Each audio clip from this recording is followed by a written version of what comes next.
పంట విత్తడం మొదలు కోత వరకు కంటికి రెప్పలాగా కాపాడుకోవాలి. ముఖ్యంగా పంట ఎదుగుదలలో పూత కాత సమయం చాలా కీలకమైంది. ఈ సమయంలో రైతులు అధిక ఖర్చుతో రసాయన మందులను పిచికారీ చేస్తుంటారు, కానీ ఫలితం ఉండట్లేదు. ఈ నేపథ్యంలో ప్రకృతి వ్యవసాయంలో ఎగ్ అమినో యాసిడ్ పిచికారీ ద్వారా చాలా మంది రైతులు సత్ఫలితాలు పొందుతున్నారు. అయితే రైతు ఏ స్థాయిలో ఏ విధంగా తయారు చేసుకోవాలో తెలియదు.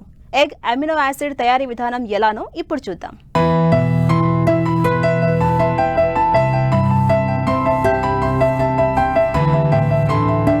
వ్యవసాయంలో ఖర్చులు తగ్గించడంతో పాటు నాణ్యమైన క్రిమిసంహారకరహిత దిగుబడులు సాధించాలనే ధ్యేయంతో అందుబాటులోకొచ్చిందే ప్రకృతి వ్యవసాయం.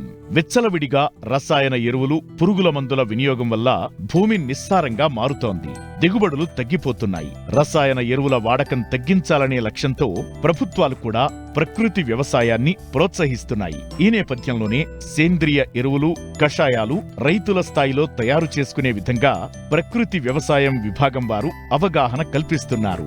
ఏ పురుగుకు ఏ కషాయం, ఏ చీడకు ఏ ద్రావణం కొట్టాలో కూడా చెబుతున్నారు. వాటిని రైతుల చేత తయారు చేయిస్తూ పెట్టుబడులను తగ్గిస్తున్నారు.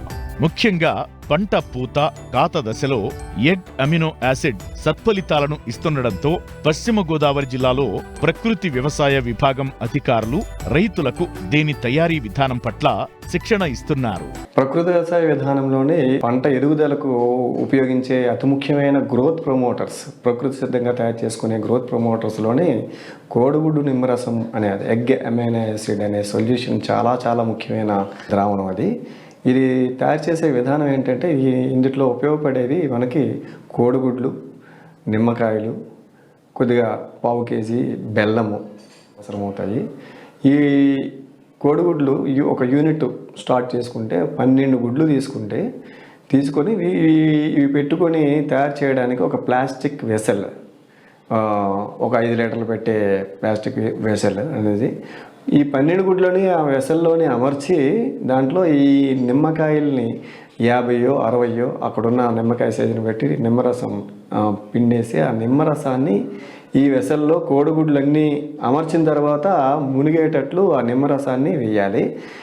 మునిగిన తర్వాత కోడిగుడ్ల పై భాగంలో సుమారు 1 ఇంచు ఎత్తులో నిమ్మరసం నిలబడి ఉండేటట్లు మనం నిమ్మరసం నింపుకోవాలి. ఈ విధంగా నిమ్మరసం గుడ్లలో నిమ్మరసంలో గుడ్లు ఉన్న తర్వాత క్షణం నుంచే మనకి నిమ్మరసంలో ఉన్న సిట్రిక్ యాసిడ్ అనేది గుడ్ల పై పెంకుని లోపల ఉన్న తెల్లసొన పచ్చసొనని కరిగిస్తాడు. సిట్రిక్ యాసిడ్ వల్ల అందులో ఉన్న ఆర్గానిక్ మూలకాలన్నీ కూడా కరగడం స్టార్ట్ అవుతాయి. అంటే ప్రోటీను, ఈ కొవ్వులు ఇవన్నీ కూడా కరగడం స్టార్ట్ అవుతాయి. ఈ విధంగా వేసినాక మనం లిడ్ క్లోజ్ చేసుకుంటాం. ఇక్కడ లిడ్ అనేది ఈ వెసల్ అనేది ప్లాస్టిక్ అయినా లేదా గాజు అయినా కావచ్చు, గాజు ఏదైనా క్లోజ్ చేసుకొని వేసుకుంటాము. ఇది సుమారు 10 రోజులు ఈ విధంగా ఉండాల్సి ఉంటుంది. 10 రోజుల సమయంలో మనకి కోడిగుడ్లు అనేవి బల్జ్ అవుతూ ఉంటాయి. కోడిగుడ్లు నుంచి మనకి మొదలంగా ఈ నిమ్మరసం వెయ్యంగానే గాలి బుడగలు వచ్చే విధంగా ఉంటాయి. ఈ బల్జ్ అవుతా అంటే కరుగుతా, పై పొర కరుగుతా, లోపల పొరలు 2 కరుగుతూ ఉంటాయి. అది మొత్తం లోపల ఉన్న ఈ సిట్రిక్ యాసిడ్ వల్ల లోపల ఉన్న ఈ పెంకులో ఉన్న కాల్షియం కార్బోనేట్లో ఉన్న కాల్షియము, అలాగే మాంసకృతులు విపరీతంగా చాలా ఎక్కువ ఉంటాయి తెల్లసొనలో. అలాగే పచ్చసొనలోని కొవ్వు పదార్థాలు ఉంటాయి.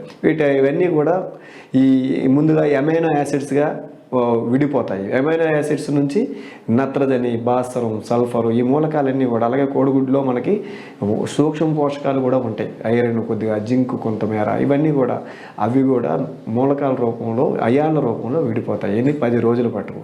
ఈ ప్రాసెస్లో ఈ లిడ్ ప్రతిరోజు కూడా ఒకసారి తీసి మళ్ళీ కొంతసేపు ఉంచి మళ్ళీ పెట్టాల్సిన అవసరం ఉంది. ఎందుకంటే లోపల గ్యాసెస్ ఫామ్ అవుతూ ఉంటాయి ఈ కరిగే ప్రాసెస్లో.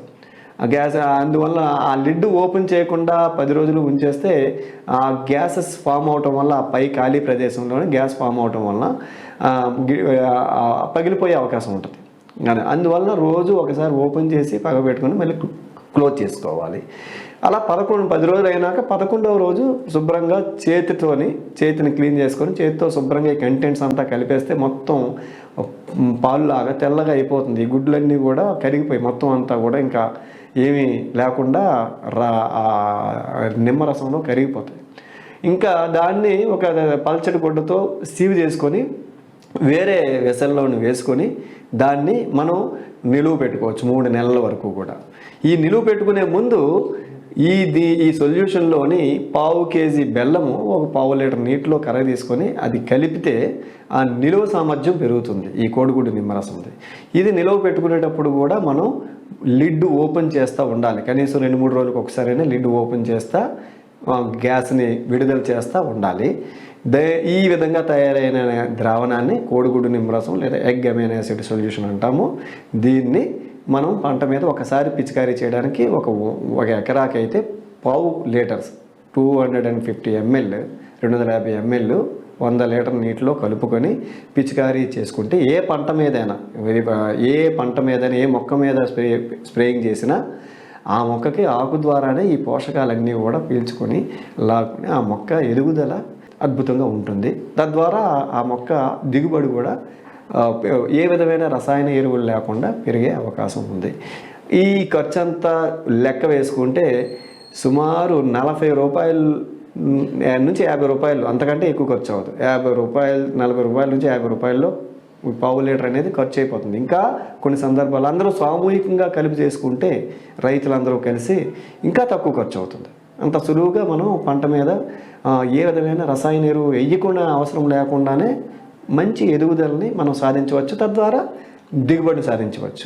ఇక్కడ అద్భుతం ఏంటంటే రసాయనాలు వ్యవసాయంలోకి అంటే నేలలోకి, మట్టిలోకి, నీళ్ళలోకి లేకుండానే మనం మంచి దిగుబడిని పొందే అవకాశం ఉంది. గ్రోత్ ప్రమోటర్ ప్రకృతి వ్యవసాయ విధానంలో ఈ కోడిగుడ్డు నిమ్మరసం.